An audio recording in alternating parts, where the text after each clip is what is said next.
Le cinéma fait semblant souvent d'avoir à choisir son camp. C'est-à-dire, soit on fait un film collectif, et alors c'est souvent un film politique, c'est souvent un film militant, etc. Parce qu'on dit, voilà, collectif, c'est la générosité, le politique, voilà. Et soit c'est un film intime. Moi, ce qui m'intéresse, c'est le rapport entre l'intime et le politique.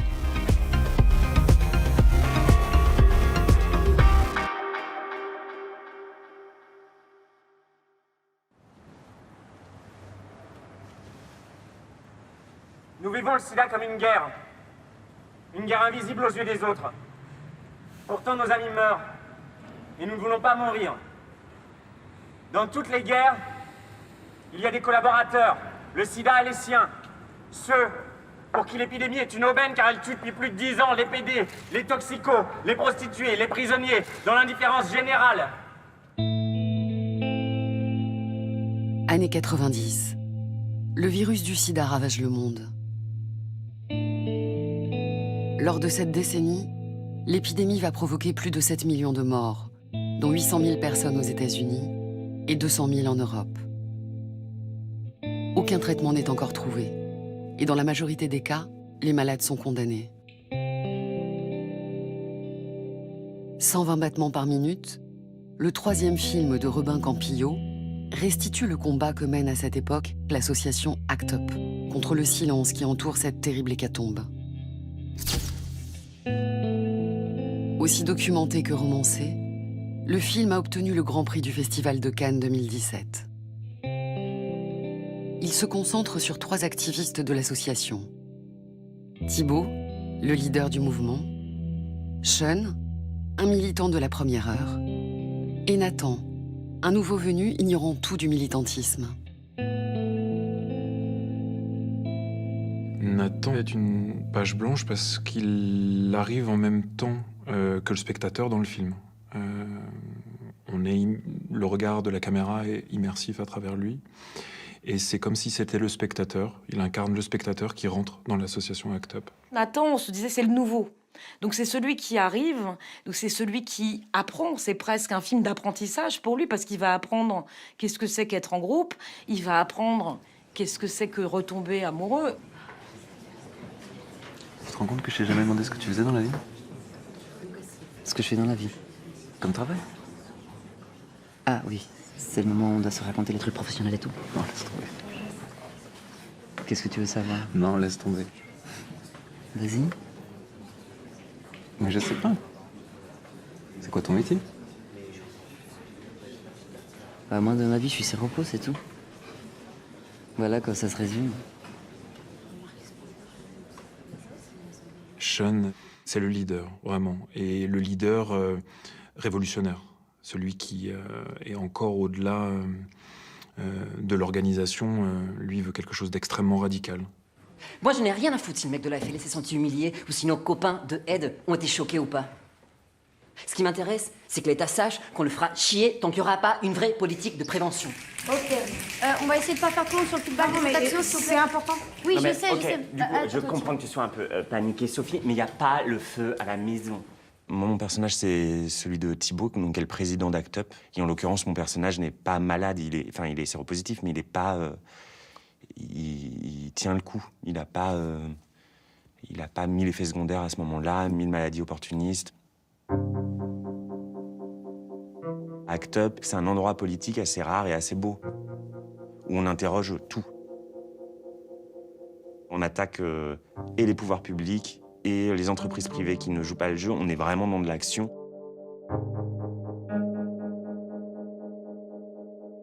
J'ai découvert ACT UP parce que je travaillais à la télévision. Je travaillais sur France 3, au journal télévisé, et que donc j'ai monté pas mal de reportages sur ACT UP. C'est vrai que quand je vois ces images, je ressens une espèce de rébellion. Et c'est ce que j'ai essayé de montrer dans le film. C'est la seule manière de réagir à cette épidémie, c'est d'être là.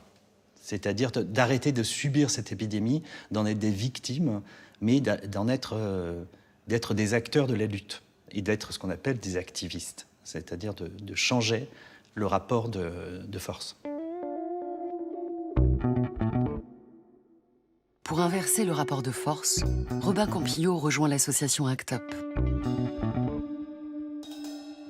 Fondée en 1989, sur le modèle du mouvement américain créé par Larry Kramer, ACT UP Paris regroupe des militants principalement homosexuels et majoritairement séropositifs. Pour marquer les esprits et lutter contre l'inaction des pouvoirs publics, ils organisent des actions coup de poing, appelées ZAP, et inventent une nouvelle forme d'activisme. Je crois que la manière de militer d'ACT UP est complètement nouvelle par rapport à l'histoire militante française. La visibilité était fondamentale pour nous, c'est-à-dire le fait de manifester dans les rues à visage découvert. On incitait vraiment les personnes séropositives à participer à des manifestations. C'est cette banalisation de la visibilité qui a permis de débloquer une grande part de peur vis-à-vis de cette maladie.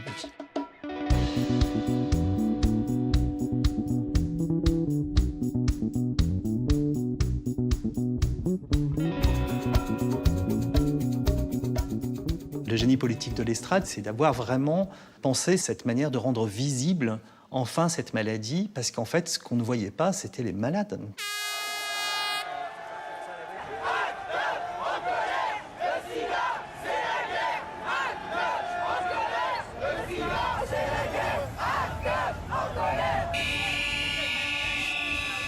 Silence égale mort, c'est un slogan qui dit à partir du moment où on cache le fait qu'on est séropositif, qu'on cache le fait qu'on soit malade, le fait qu'on n'en parle pas aux amis, à la famille, eh ben, on contribue à la mort. Donc, nous, on était dans une idée qu'au contraire, il fallait le clamer.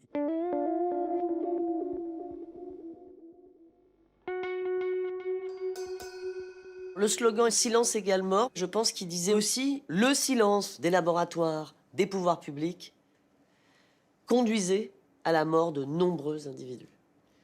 C'est aussi ça qu'ils essayaient de démontrer. Et que ça suffisait du silence, ça suffisait d'essayer de gagner du temps. Il fallait aller aux actes, il fallait prendre des décisions.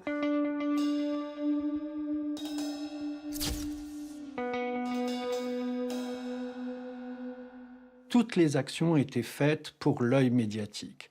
Par exemple, on avait des responsables médias et on savait comment les médias allaient digérer ce qu'on faisait.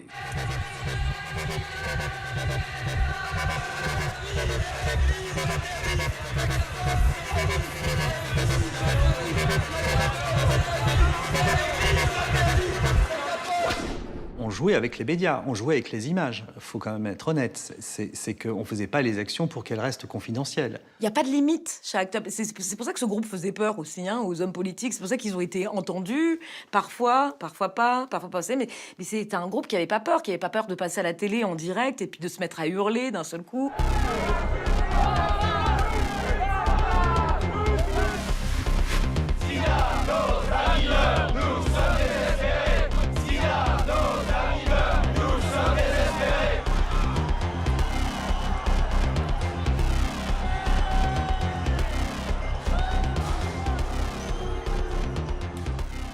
Le dying est vraiment apparu en France à travers ACT UP. C'est pas singer la mort, mais en tout cas de la représenter face aux médias. Et c'est évident que plus il y a de gens par terre, et plus le symbole est fondamental. La scène de 120 battements par minute, qui montre un dying, elle est vraiment très émotive. Nous pouvons unir nos forces pour résister à l'épidémie, aux drames personnels et aux problèmes sociaux qu'elle engendre. Ensemble, nous pouvons construire une communauté capable de s'organiser et d'adopter à l'égard de la maladie une attitude positive et combative. À ACT UP Paris, nous avons choisi d'affirmer le sida comme un défi. Vous pouvez le relever avec nous. Rejoignez-nous. C'était mouillé par terre, enfin, c'était pas forcément quelque chose de drôle. Il fallait avoir le courage de faire ça. Je crois que c'est une école de la désobéissance civile. Donc forcément, c'est quelque chose qui marque les gens pendant le reste de leur vie, en fait. Ils peuvent dire « je suis passé par ACT UP ».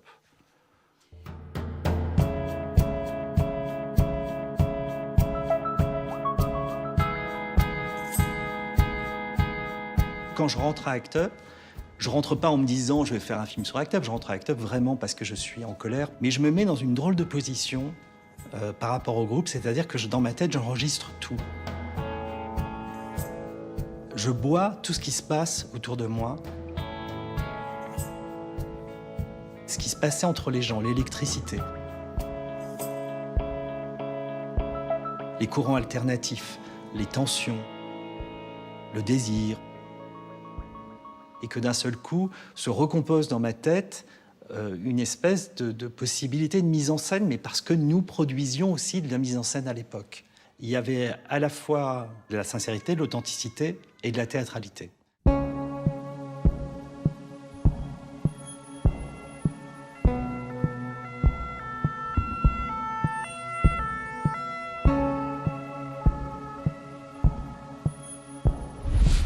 Et que ça tourne dans ma tête et que ça reste, etc. Et qu'en fait, après Act Up, quand je m'en éloigne un peu, mais c'est vraiment à la fin des années 90, je repense à ça, mais ça n'arrive pas à surgir en tant que film. Quand on écoute Robin parler de 120 battements par minute, il dit que ce projet était en lui depuis très longtemps et peut-être depuis le début de l'épidémie et ensuite il a fait l'IDEC et peut-être qu'il est allé chercher le cinéma pour pouvoir un jour raconter ce film-là.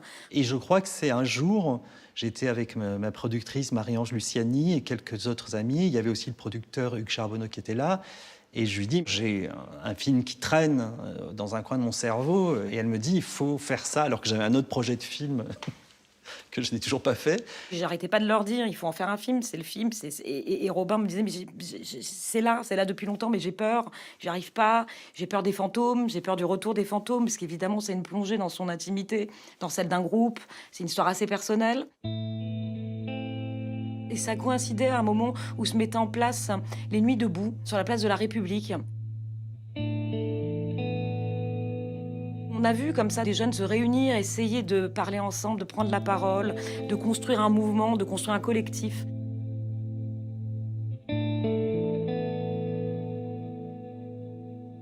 Et là, on s'est dit, c'est peut-être le moment d'y aller, parce que, en plus d'un film qui parle du sida, évidemment, c'est aussi un film qui parle de collectif, de politique, de qu'est-ce que c'est qu'être ensemble, qu'est-ce qu'on fabrique ensemble. Ensemble, le rapport aux autres. C'est le fil rouge du cinéaste Robin Campillo.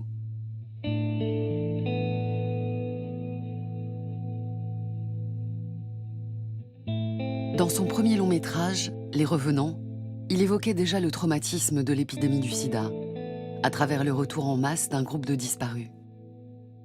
Un film fantastique, suivi 9 ans plus tard d'un nouvel opus, Eastern Boys. Le réalisateur met alors en scène une bande de jeunes migrants d'Europe de l'Est, qui bouleversent la vie tranquille d'un quinquagénaire homosexuel. Les autres, dans mes films, c'est à la fois quand même toujours des petits groupes. C'est pas l'ensemble des autres, c'est quand même des petits groupes agissant d'une manière ou d'une autre, des morts qui reviennent à la vie et qu'on remet au travail, des migrants qui viennent au fond chercher un peu leur dû aussi dans les pays riches. Et là, dans 120 battements par minute, j'ai un même sentiment qu'il n'y a pas de possibilité de puissance politique sans les autres. Mais je me demande si c'est pas lié inconsciemment au fait qu'il ait été dans un groupe à Act Up et voilà, et qui s'est constitué lui aussi au sein d'un groupe, construit politiquement au sein d'un groupe, et que ça laisse des traces évidentes dans sa façon de construire son cinéma.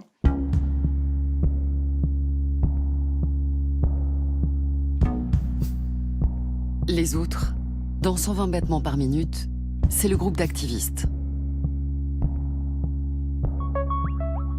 Tous ensemble, ils décident de faire pression sur un laboratoire pharmaceutique, Melton Pharm, accusé de ne pas livrer assez rapidement les résultats de ses recherches. Pour préparer leurs actions, les militants se retrouvent pour des réunions hebdomadaires, dites RH. Un fonctionnement démocratique remarquable, basé sur le concept d'intelligence collective. Pour moi, l'amphithéâtre, c'est comme un cerveau. C'est quand même comme une boîte où des gens se connectent comme des pensées, comme ça, comme des pensées qui circulent. C'est un endroit de pensée, c'est un endroit d'échange, c'est un endroit de débat, où la pensée se fait, où chacun appartient à des comités différents et où les gens prennent en main vraiment l'action politique. C'est ça que je voulais mettre en scène et que je trouvais qui n'avait pas été beaucoup mis en scène. Cette question de comment se forgent des pensées, des actions. Et en même temps, on voit que ça doit aller vite quand même. C'est pas du débat pour du débat. Les gens sont en train de mourir, donc de toute façon, il y a une urgence. Donc il y a une envie d'agir. Les mecs de chez Melton Farm attendent la prochaine conférence mondiale sur le sida pour annoncer ses résultats. Or, la prochaine conférence, elle a lieu à Berlin dans 1 an.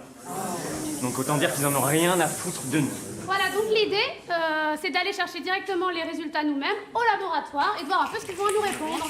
Voilà. Pourquoi ACT UP ciblait les laboratoires? Parce que les laboratoires pharmaceutiques, c'est le mal. C'est le mal total. On le voit aujourd'hui dans l'agriculture, Monsanto, enfin, tout l'agroalimentaire, c'est corporate international, c'est le diable. Melton Farm, assassin, t'as du sang sur les mains. Hey, attendez les gars, c'est ici. Envoie-moi une poche.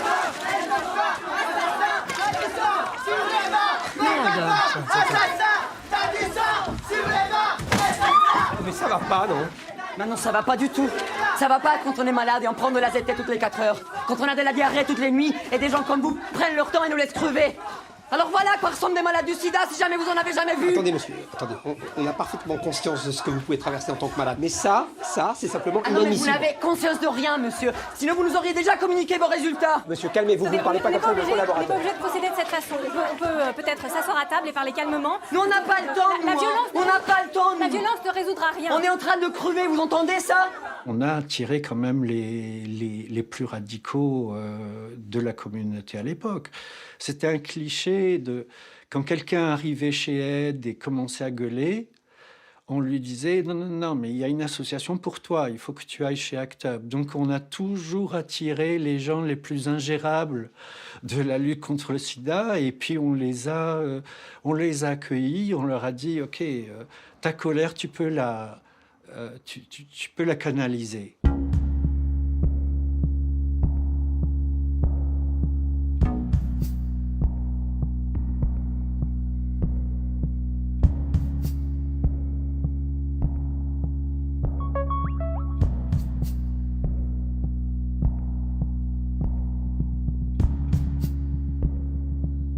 Robin, c'était pas un radical assoiffé de sang, mais c'était quelqu'un quand même qui allait toujours sur la position la plus forte.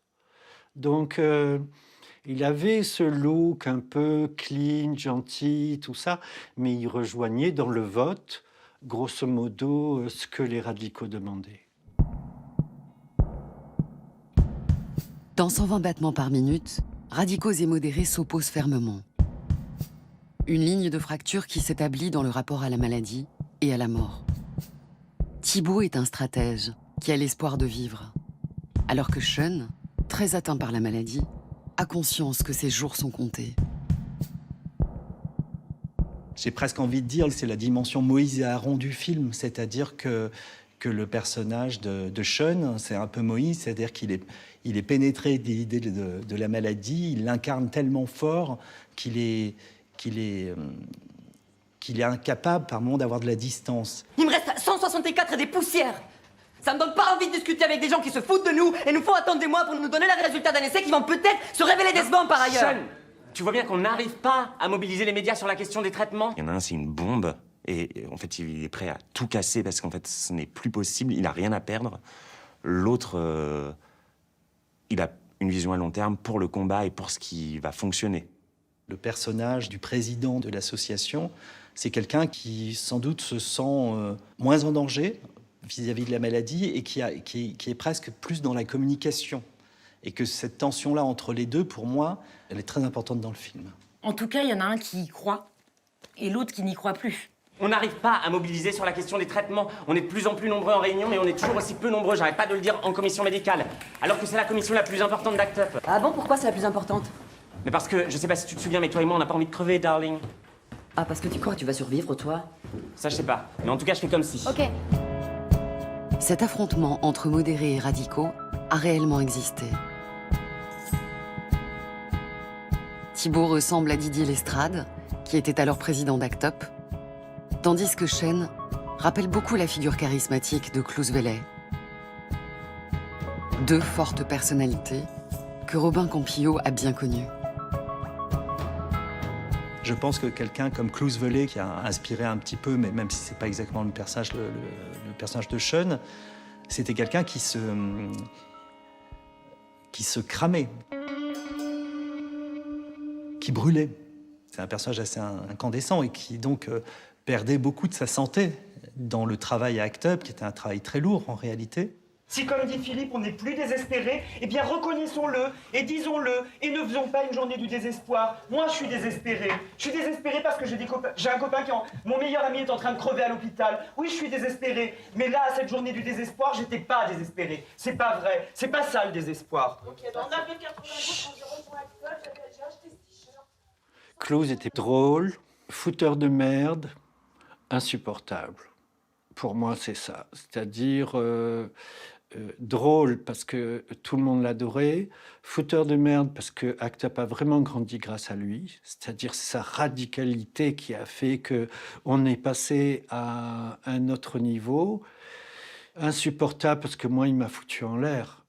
C'est-à-dire j'étais devenu une cible ce que j'appelle les montagnards. C'était ceux qui étaient dans le fond de la salle et qui étaient les plus radicaux.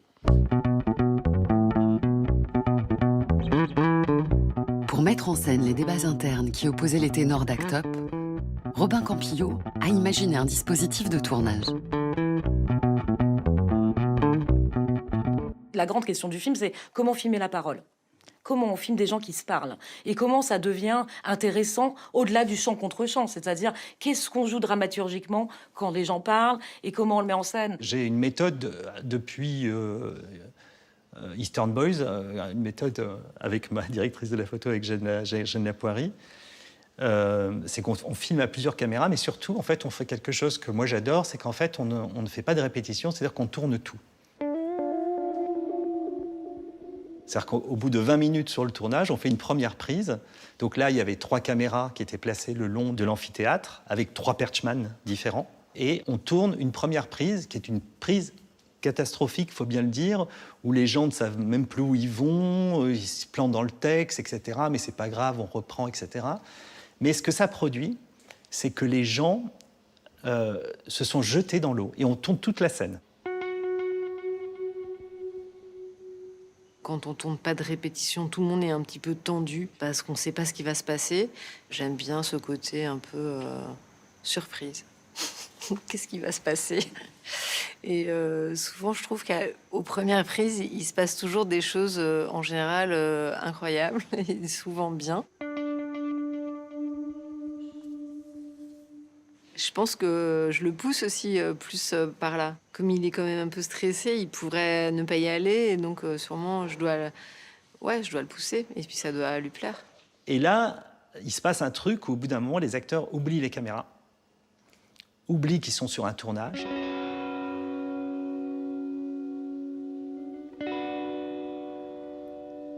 Et ce que ça fait surtout, c'est que les dialogues passent de mieux en mieux, les gens trouvent leur marque, mais ce qui permet au montage de pouvoir utiliser des moments où ils ont une agilité verbale, des dernières prises, une élégance dans les mouvements, etc.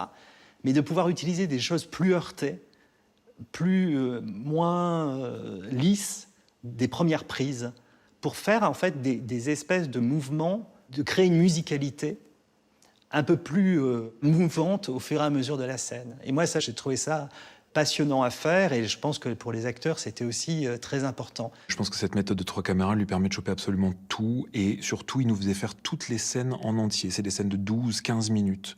tout le temps, toutes les prises, aucun pick-up, pas de reprise à un moment sur un dialogue. Donc ce qui fait que on a des moments où on est hyper frais, des moments où on est hyper fatigué, et lui après au montage pousse les curseurs. Lui il a envie d'un truc qui dérape un peu, qui soit un petit peu plus accrocheur, sale. Les monteurs, Robin, il faut le voir sur un plateau, c'est assez fou parce qu'il a, quand c'est à 3 caméras, donc il a 3 combos. Il a la caméra A, B, C, et en fait, il commence déjà à monter. En vrai, il commence déjà à appuyer sur les boutons de la A et la B, voir un peu comment il peut raccorder, comment il peut passer d'une chose à l'autre.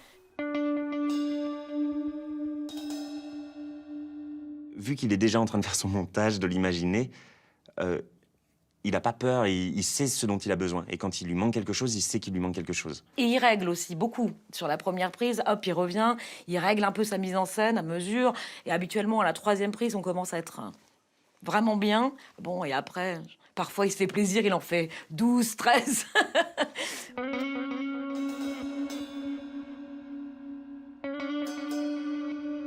Il ne m'a jamais dit, il faudrait que tu le dises comme ça, j'aimerais que cette ligne-là, elle soit comme ça, j'aimerais que ce déplacement, ce soit comme ça. Mais il m'a parlé très précisément de ce qu'il avait envie de raconter à l'image, de ce qu'il avait envie de raconter dans ce film. Il y a beaucoup de contrôle et en même temps beaucoup de liberté, et c'est quelqu'un de très paradoxal. Pour moi, il y a toujours ce truc-là, qui est que les personnages sont moins intéressants que les personnes que je filme. Et qu'en fait, les personnes que je filme parasitent les personnages auxquels j'avais pensé. Et en fait, les rendent plus intéressants parce que c'est comme s'ils les faisaient glisser vers des choses que je ne peux pas manipuler. C'est ce que disait Rossellini, pourquoi manipuler les choses puisqu'elles existent. Ce qui caractérise Robin, c'est vraiment la justesse de son regard sur le réel. C'est-à-dire qu'il me montre le monde tel qu'il est. On pourrait croire que ce sont des vraies scènes de documentaire à certains endroits, mais parce que justement, le rapport au réel est extrêmement fin.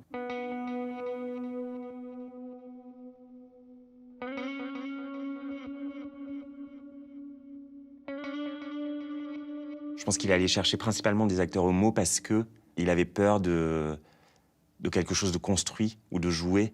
Moi, ce que je voulais recréer de l'époque, c'était une musique. Au fond, le parler pédé.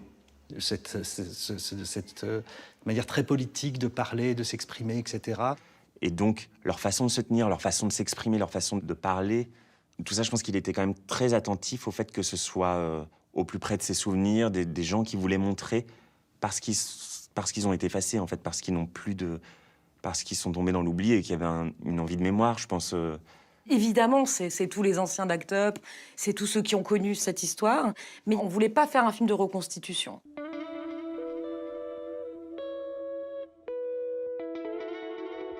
Ça a été une grande réflexion avec les costumes, avec la déco, c'est-à-dire reconstituer sans reconstituer. On n'a pas surjoué l'époque des années 90, on a mis Jean Doc Martens. On a fait très attention à ce que ça reste un film qui parle au présent.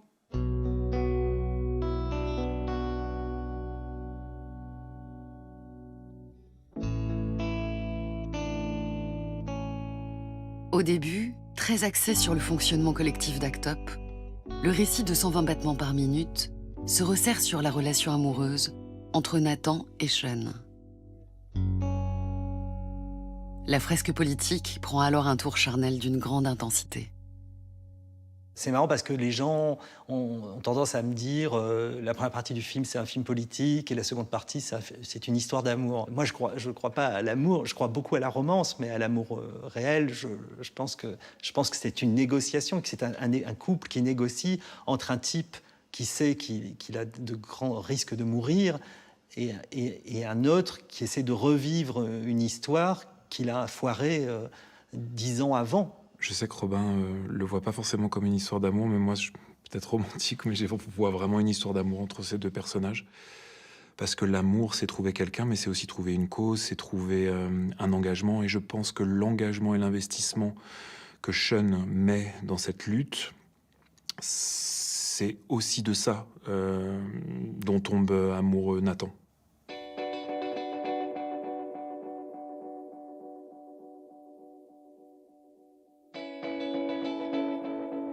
La sexualité, c'est toujours très intéressant à mettre en scène parce que c'est très différent. En fait, ça veut rien dire une scène de sexe en soi. Encore comme le sida n'est pas un sujet en soi, c'est qu'est-ce qui se passe, etc. Moi, ce qui m'intéressait, c'était de montrer d'abord une sexualité qui soit pas trop performative de ne pas faire des positions invraisemblables, etc., mais vraiment de montrer du désir. Le truc sur lequel il insistait énormément, il nous a peu parlé de ces scènes-là, ou les intentions, tout ça, mais il voulait juste que ça soit absolument pas mécanique, dans le sens performatif. Voilà, pas de sexe performatif, donc pas de ou des choses comme ça.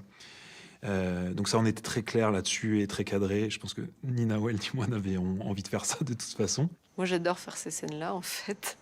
Je trouve que, justement, c'est un peu comme tourner les premières prises. Enfin, il y a une espèce de tension qu'il n'y a pas dans le reste des autres scènes. Et puis après, on a eu beaucoup de chance sur ces scènes-là parce que les deux comédiens, ils sont allés vraiment à fond.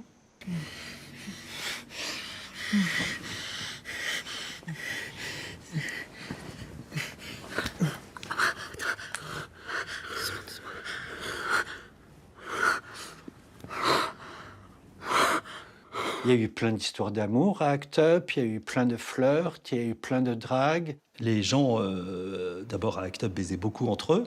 Moi, malheureusement, pas tellement, mais bon, c'est pas grave. Et c'est vrai que Act Up est devenu presque un groupe protégé où on pouvait baiser entre nous parce qu'on avait la même conscience politique. Et je crois que c'est l'huile qui a permis de faire marcher le moteur, en fait, dans une certaine mesure. Si on avait été uniquement nourri par la colère et par le désespoir, je crois qu'on n'aurait pas réussi à devenir le groupe qu'on est devenu.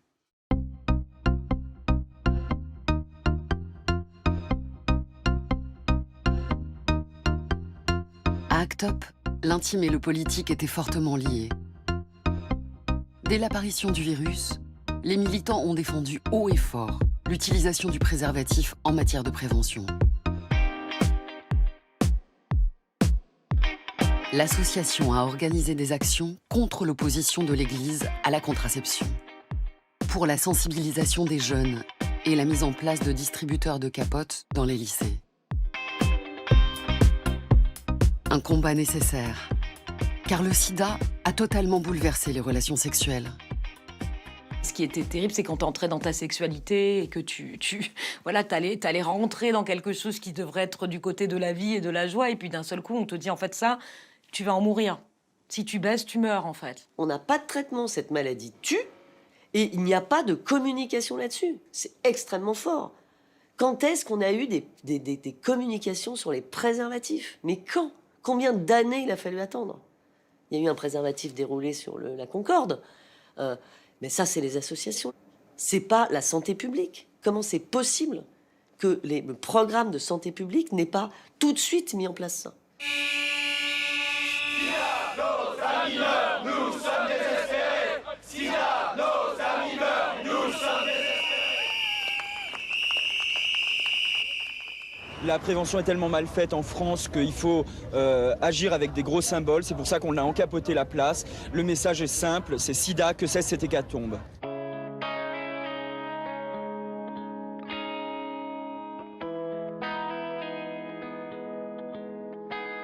Act Up, on a la foi, la capote, pour nous, ça devient un truc très important parce que c'est aussi parce qu'on se rend compte que nous-mêmes, ça nous permet de retrouver la liberté sexuelle. Enfin, on pouvait baiser comme on voulait.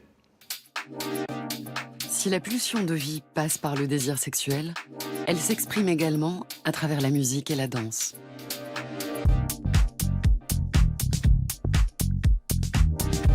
Le titre même du film, 120 BPM, raconte une page de l'histoire musicale, l'apparition de la house music. C'était la musique qui nous environnait tout le temps. C'était une musique festive. C'est quelque chose qui me revenait sans cesse quand je pensais au film. Et donc, je suis allé chercher Arnaud Robotini parce qu'il avait quand même aussi un parcours. Il a commencé quand même à être DJ dans les bars gays. Quand il m'en a parlé, il m'a fait lire le scénario. Il y avait des références et des références de titres classiques qui ont été nos références. Donc vraiment, la house entre 1993 et 1995, comme le film se passe à cette époque-là. Et c'est une musique qui a à voir avec la pulsation, puisque c'est vrai que 120 battements par minute, c'est la pulsation, c'est 124 ou 125, Didier Lestrade pourrait vous le dire mieux que moi. 120 BPM, c'est le rythme typique de la house. C'est sa particularité, c'est cette régularité dans le tss, tss, tss.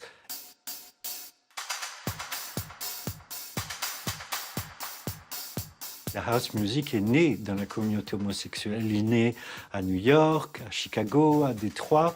Et tous les originateurs de cette musique, presque, ont un rapport direct avec cette communauté.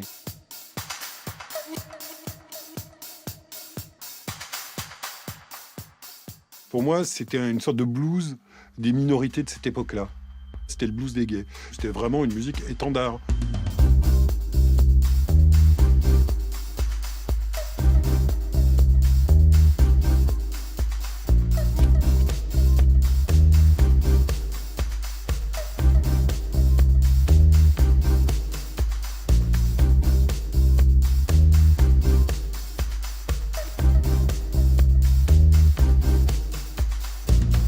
La musique a été quand même un lien qui nous a permis de traverser des années très dures parce que la danse, et on le voit très bien dans le film, c'est un des rares moments où on est ensemble, où on peut s'extérioriser, où le corps a une autre fonction que de souffrir de la maladie, il se défoule. Le corps n'a plus besoin de mots, n'a plus besoin de logique, n'a plus besoin du logos, de rhétorique. Les gens sont comme des planètes qui sont dans un système d'attraction universelle, comme ça, dans le noir.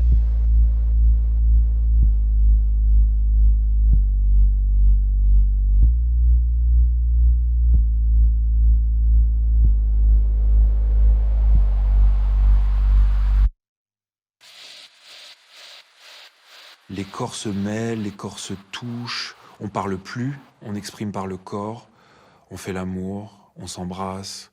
Moi, c'est ça que je trouvais très beau à filmer, et c'est pour ça que j'ai arrêté tous les dialogues qu'il y avait dans la boîte de nuit, comme si ces dialogues, d'un seul coup, étaient impurs.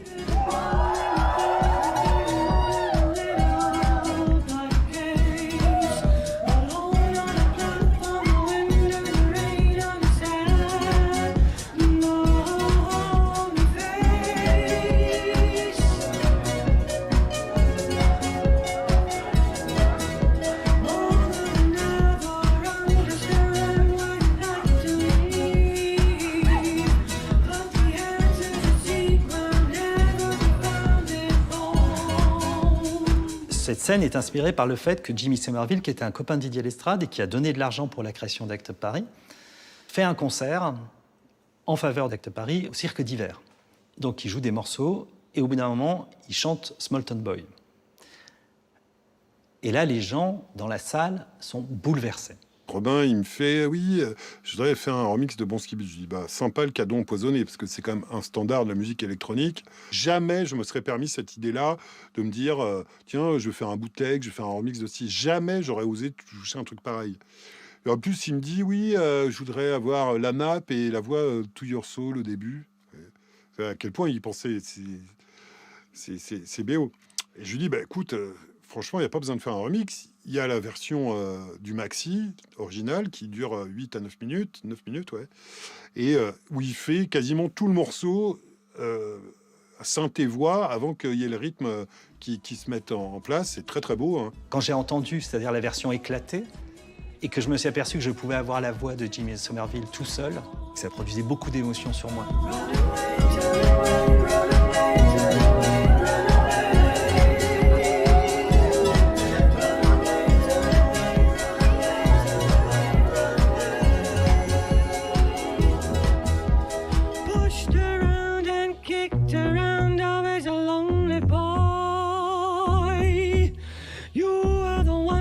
They talk about around town as they put you down.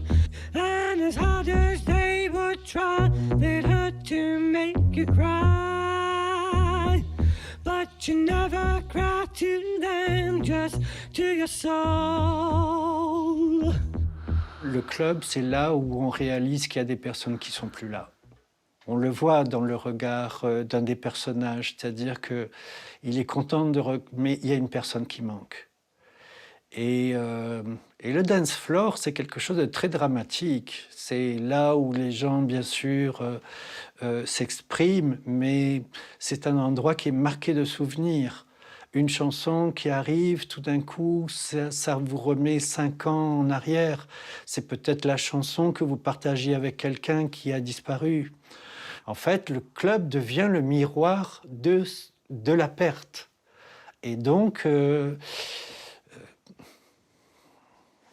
des fois, c'est tricky.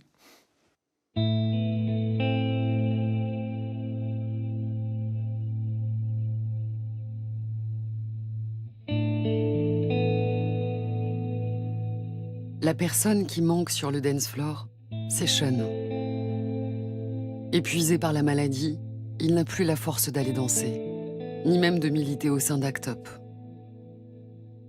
C'est depuis son lit d'hôpital qu'il assiste en simple spectateur à un nouveau zap contre le laboratoire Melton Farm.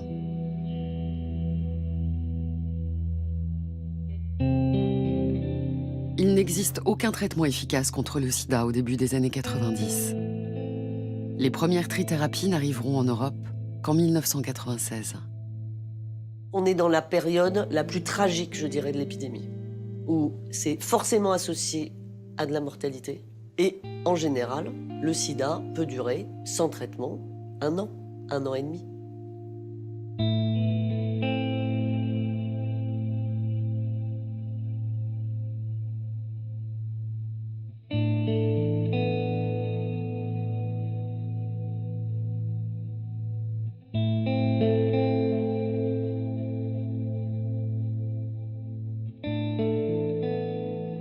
Quand on n'a rien à proposer à quelqu'un, on construit avec la personne. Et les échanges uniques qu'il y a eu entre les cliniciens qui se sont occupés de ces patients et les patients ont fait qu'il y a eu un échange théorique, c'est-à-dire que chacun expliquait où il en était. C'est vrai que c'est la première fois, dans une épidémie, surtout nouvelle, que des malades, dès le début, se disent « Ok, les médecins sont dépassés, l'État n'y comprend rien, c'est nous-mêmes qui allons enquêter sur les possibilités thérapeutiques de tels produits. » Et ce fait que les patients deviennent experts était vraiment très original, parce qu'autrefois, le médecin a le savoir et le patient patiente. Et on le voit très bien dans le film. Nous, cet essai nous posait déjà beaucoup de problèmes. On en avait parlé ici quand on nous annonçait il y a quelques mois qu'il allait s'étendre sur plus d'1 an. Bon, mais là, à la lecture du protocole, il semble que ça pose encore plus de problèmes que prévu. Bah pourtant, on a essayé de réduire la durée de l'essai, comme vous l'aviez demandé. Oui, mais là, la durée, c'est plus le problème. Ah bon? Non. Nous, ce qui nous a tout de suite choqué, et quand je dis nous, c'est l'ensemble des associations, hein, pas simplement ACT UP. Ce qui nous a choqué, c'est le nombre de ponctions nécessaires au fil de l'essai. C'est dingue. Oui, mais c'est un enjeu extrêmement important. Observer ce qui se passe dans les ganglions, c'est primordial. On est tout à fait d'accord, mais vous avez déjà subi une ponction des ganglions? Non, mais je sais que c'est pas très agréable.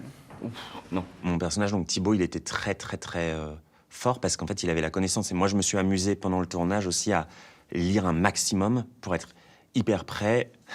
Par exemple, dans cette scène où on parle des protocoles avec les représentants des labos, les représentants des pouvoirs publics, à la fin, il y avait une petite impro et moi, j'étais prêt à improviser sur tout.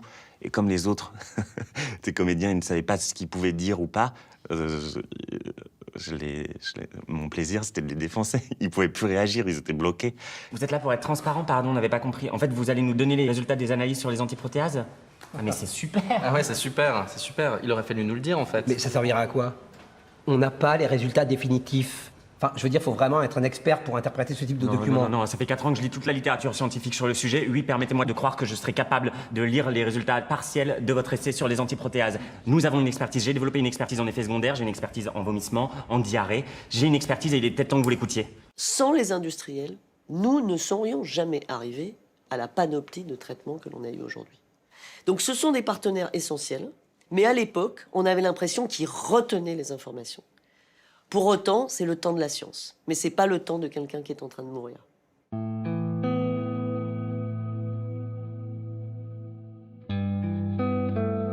Nathan a installé son compagnon chez lui et l'accompagne jusqu'à son dernier souffle. Le groupe se retrouve alors pour sa veillée mortuaire. Quand on a tourné la scène en une nuit. Et les acteurs qui n'avaient pas vu Naouel depuis un moment sont rentrés dans la maison, filmaient ça à la queue leu-leu parce qu'on n'avait pas beaucoup de temps, et ils allaient voir le corps et ils faisaient comme ils pouvaient.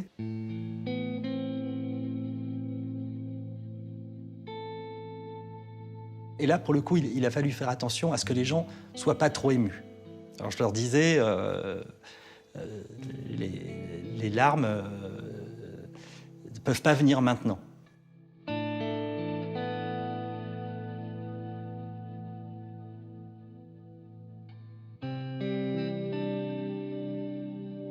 Comment on réagit quand on apprend une mort? Quand on apprend une mort, c'est ça. On est comme ça, en fait. Il m'aide à comprendre mes propres sensations. Mais pour moi, Robin, c'est là où il est vraiment rare. Je pense qu'il a revécu beaucoup de choses pendant tout le film, mais là, ce moment-là, il y avait quelque chose de très personnel, donc il y avait beaucoup de pudeur de sa part. J'ai vécu la scène de la fin, c'est-à-dire d'arriver après que quelqu'un soit mort, habiller le corps, etc. En fait,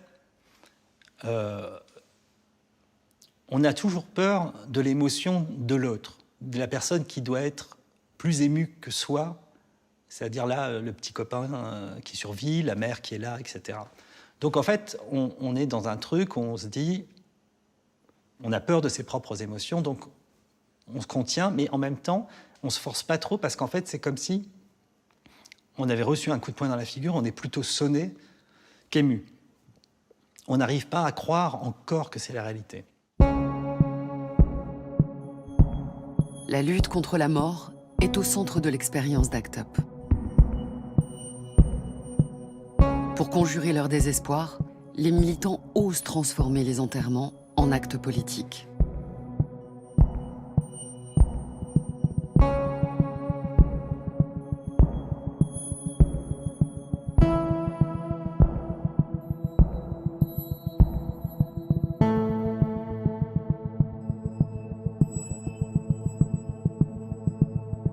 Le militant sida, il est utilisé jusqu'au bout. C'est-à-dire que même son décès est utilisé à des fins politiques et après son souvenir est utilisé à des fins politiques. Donc le fait de consacrer ses cendres, pas à la famille, du moins 20% à la famille, mais le reste pour le groupe, c'est une manière de prouver que la conviction politique continue après la mort.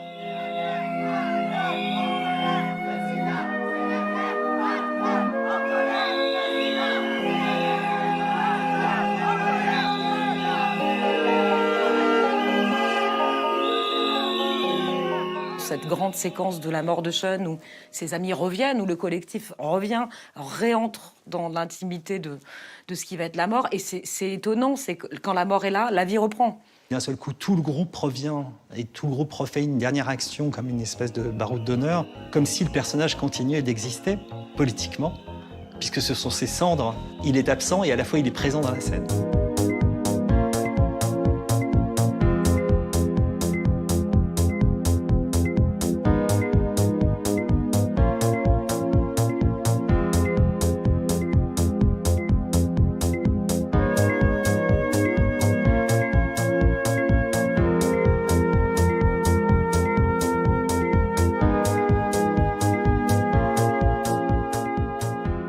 Grand prix du jury au Festival de Cannes en 2017, 120 battements par minute est également couronné de 6 Césars et sera nommé pour représenter la France aux Oscars. Avec 855 000 entrées, l'engouement populaire dépasse le cadre des salles de cinéma, comme si le combat pionnier d'Act Up était enfin reconnu à sa juste valeur. Quand le film arrive, oui, je pense qu'une partie de la société, en tout cas, est prête à regarder le film en face, et est prête à dire, et est prête un peu à faire son mea culpa d'une certaine façon. Autant à l'époque, on était considérés comme des parias, comme des gens un peu infréquentables, qu'on donnait une mauvaise image de l'homosexualité, qu'on n'aidait pas la lutte contre le sida, etc. Et puis soudain, ça faisait consensus. En fait, les médias ont plébiscité ce film parce que c'était leur propre culpabilité qu'ils étaient en train de régler en disant « le film est merveilleux » et tout ça. Mais Robin est revenu avec ce film pour rappeler à la société ce qu'était le sida. Donc le film a permis à une nouvelle génération de découvrir ce qu'était ACT UP et comment ACT UP pouvait être séduisant en termes de groupe politique. Je pensais que ça serait réservé à des spectateurs qui vont voir des films d'arrêt d'essai, un public d'homosexuels ou de gens attirés par ces thématiques-là. Je ne m'attendais pas du tout à ce que tout le monde veuille le voir, se reconnaisse, soit touché par ça. J'étais halluciné des jeunes qui nous envoyaient des messages en disant on veut créer une association, comment on fait, je veux m'engager politiquement après avoir vu ce film. Moi, des choses qui me fait le plus plaisir dans le film, c'est d'avoir rendu des choses qui étaient minoritaires, de leur avoir donné leur statut d'événement historique. Par exemple, le jour, la Gay Pride, où une dizaine de militants d'ACT UP décident de s'habiller en pom-pom girls et de scander des molécules pour qu'on s'encule. Le phénomène est quand même minuscule. Et moi, j'étais très content de donner ces lettres de noblesse à ce petit moment et d'en faire un moment d'histoire comme une espèce de pivot historique de la lutte contre le sida. Et ça m'amuse. Et après, d'une certaine manière, la conscience des gens qui crachaient sur ACT UP à l'époque et qui trouvent ça formidable, etc., au fond, ça ne regarde que, quoi. Moi, j'ai fait mon job d'essayer de rendre justice à cette époque-là.